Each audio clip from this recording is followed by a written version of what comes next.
Me Institute. She is, let me get your official title, CEO of the Show Me Institute. Good morning. Thanks for joining us. Good morning, McGraw. What is going on with the St. Louis Zoo? Well, we've got a bill that passed the General Assembly, which will allow, if the governor signs it, Yes. as of this morning when I checked, I hadn't seen that he signed it, Right. which would allow the residents or the voters of the city and St. Louis County to impose a 1/8 sales tax on themselves for purposes of funding the zoo. Now, they get to vote on that if the governor signs this. And McGraw, I love you. But I already pay a property tax so that you can go to the zoo. Right. You live in St. Louis. I thank you every time I see you for paying for the zoo so I can go for free. Well, now you're going to have to take me out to lunch or something because they want me to pay a sales tax on top of that. So I get to pay 2 taxes in order for you to go to the zoo. Now, free. hold on a second. So this would be a 1/8 sales tax. You already, as a resident of the city of St. Louis or the county, pay a property tax assessment. Correct.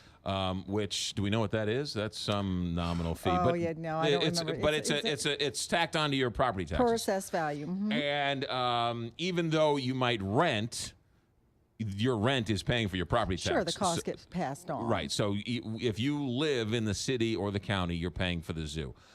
This wants to add on a sales tax. Was there also something that they're going to allow you to charge people who come in from out of the area? Right. So if the city and county vote to impose a sales tax on them, then to the extent that new facilities are built, the zoo can charge admission fees for those facilities, but not to city and county residents.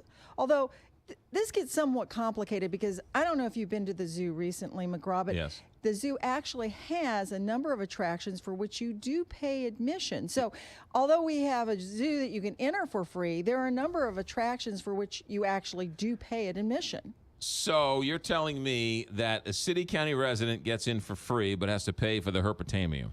But if they build a new shark tank, they're free to the shark tank, but not for the bugs, but yes for the koala bear. Well, that's part of the complication here. So the easier example would be the children's zoo or the train, I guess. Right now they charge for those. So do we have to show ID to prove that we're a county resident if we're going to the new attraction, but we're still going to have to pay for the old attraction? It's not really clear. What a nightmare. I mean, they're going to figure that out. It's the zoo. What a nightmare. Well, we all love the zoo. It is a wonderful cultural attraction and asset of our city.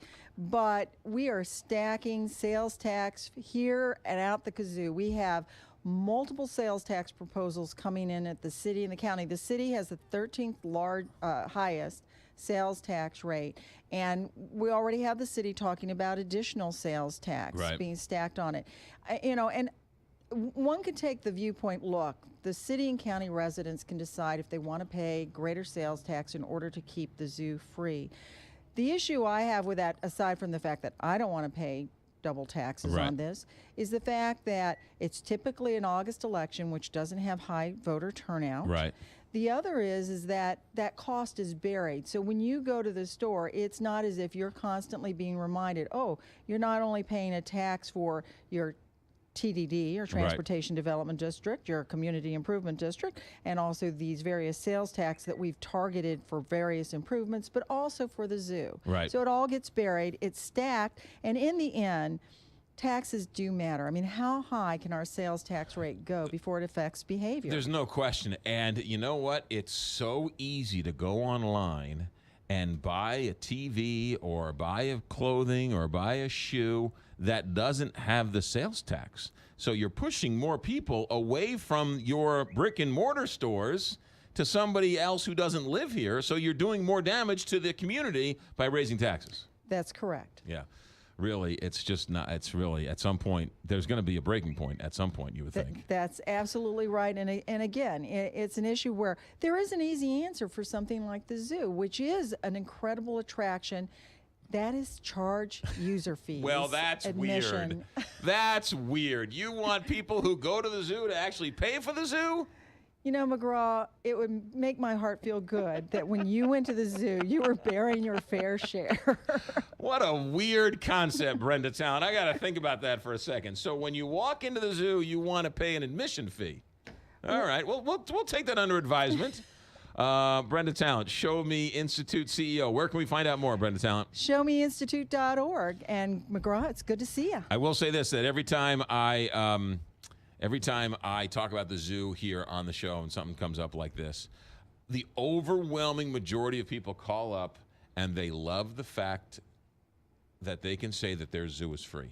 It's like they're being, I don't know what it is, but they just want to tell people that their zoo is free, even though it's not free. But they want, it's like I don't know. There's something in the water where people in St. Louis want to say that their zoo is free.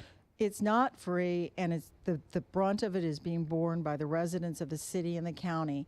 And this is one where there is an equitable answer for dealing with the issue and maintaining the kind of first-class institution that we have at the zoo. Where can we read more?